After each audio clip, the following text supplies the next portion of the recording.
Ika-6 na kabanata. Ang tanong tungkol sa araw ng pamamahinga. Isang araw ng pamamahinga, napadaan sina Jesus sa triguhan. Namitas ng trigo ang mga tagasunod niya, at niligis ito sa mga kamay nila, at pagkatapos ay kinain ang mga butil. Kaya sinabi ng ilang Pariseo, "Bakit kayo gumagawa ng ipinagbabawal sa araw ng pamamahinga?" Sinagot sila ni Jesus, "Hindi ba ninyo nabasa sa kasulatan ang ginawa ni David nang magutom siya at ang mga kasamahan niya? Pumasok siya sa bahay ng Diyos at kumuha ng tinapay na inihandog sa Diyos at kinain ito. Binigyan din niya ang mga kasamahan niya.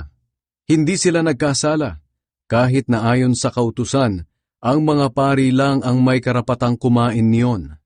At sinabi pa ni Jesus sa kanila, "Ako na anak ng tao ang siyang makapagsasabi kung ano ang nararapat gawin sa araw ng pamamahinga." Ang lalaking paralisado ang isang kamay. Nang isa pang araw ng pamamahinga, pumasok si Jesus sa sambahan ng mga Hudyo at nangaral. May isang lalaki roon na paralisado ang kanang kamay. Binantayang mabuti ng mga tagapagturo ng kautusan at ng mga Pariseo si Jesus kung magpapagaling siya sa araw ng pamamahinga upang may maiparatang sila laban sa kanya. Pero alam ni Jesus ang iniisip nila, kaya sinabi niya sa lalaking paralisado ang kamay, "Tumayo ka at lumapit dito sa harapan." Lumapit nga ang lalaki at tumayo sa harapan.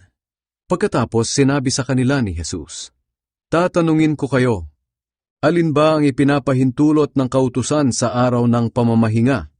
Ang gumawa ng mabuti o ang gumawa ng masama? Ang magligtas ng buhay o ang pumatay?" Tiningnan silang lahat ni Jesus, at pagkatapos ay sinabi niya sa lalaki, "Iunat mo ang iyong kamay." Iniunat nga ng lalaki ang kamay niya, at gumaling ito.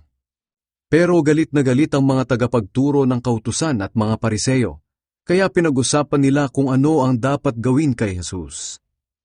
Pumili si Jesus ng 12 apostol. Nang panahong iyon, pumunta si Jesus sa bundok at magdamag siyang nanalangin doon. Kinaumagahan, tinawag niya ang mga tagasunod niya at pumili siya ng 12 mula sa kanila, at tinawag niya silang mga apostol.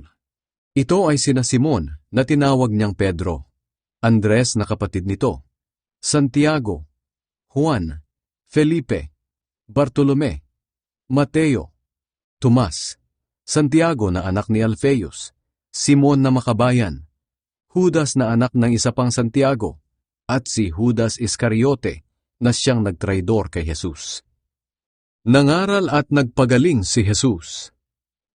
Pagkatapos niyang piliin ang mga apostol niya, bumaba sila mula sa bundok at tumigil sa isang patag na lugar.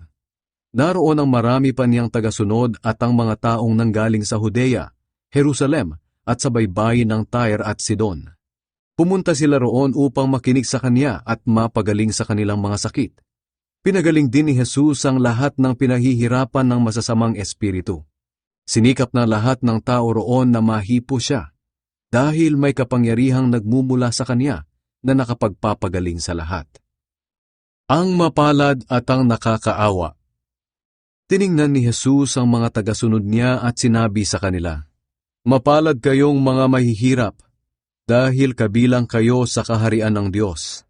Mapalad kayong mga nagugutom ngayon, dahil bubusugin kayo. Mapalad kayong mga umiiyak ngayon, dahil tatawa kayo.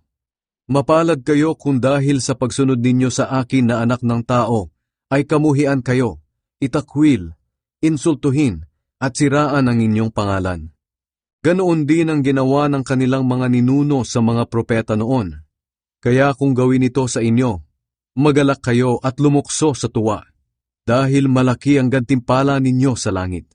Ngunit nakakaawa kayong mga mayayaman, dahil tinanggap na ninyo ang inyong kaligayahan. Nakakaawa kayong mga busog ngayon, dahil magugutom kayo. Nakakaawa kayong mga tumatawa ngayon, dahil magdadalamhati kayo at iiyak.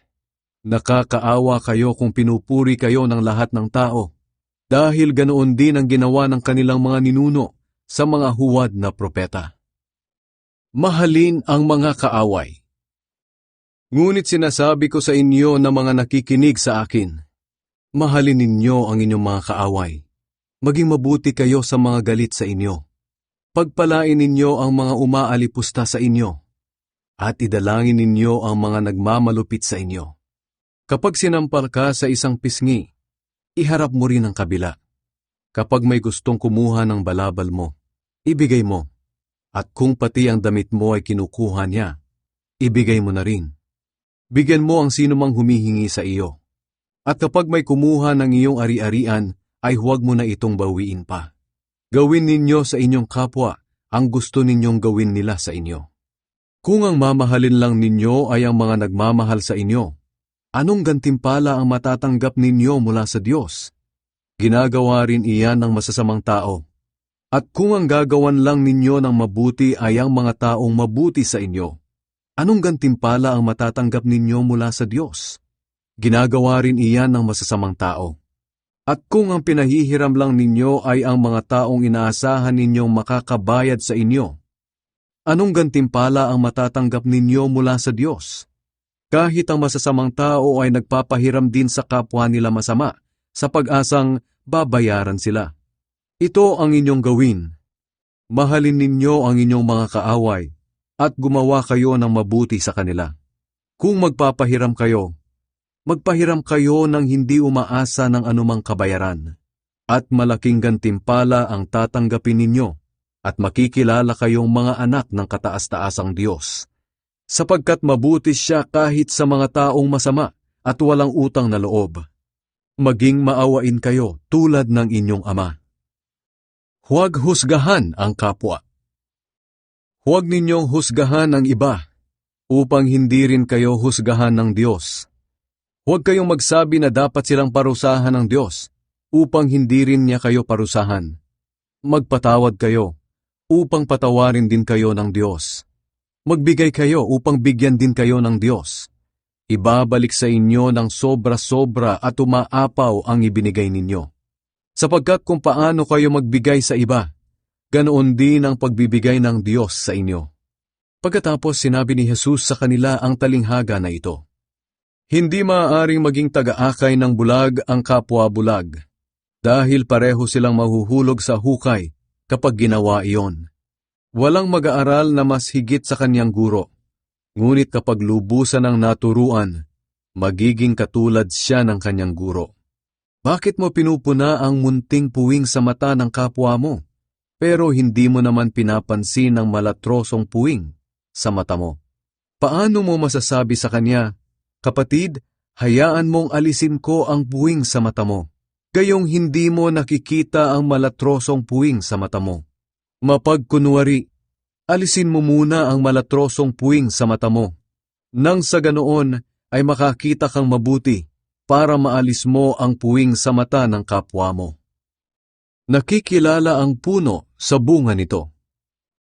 Ang mabuting puno ay hindi namumunga ng masama, at ang masamang puno ay hindi namumunga ng mabuti. Ang bawat puno ay nakikilala sa bunga nito. Ang matitinik na halaman ay hindi namumunga ng igos o ubas. Ganoon din naman ang tao. Ang mabuting tao ay nagsasalita ng mabuti dahil puno ng kabutihan ang puso niya. Ngunit ang masamang tao ay nagsasalita ng masama dahil puno ng kasamaan ng puso niya. Sapagkat kung ano ang nasa puso ng isang tao, yun din ang lumalabas sa kaniyang bibig.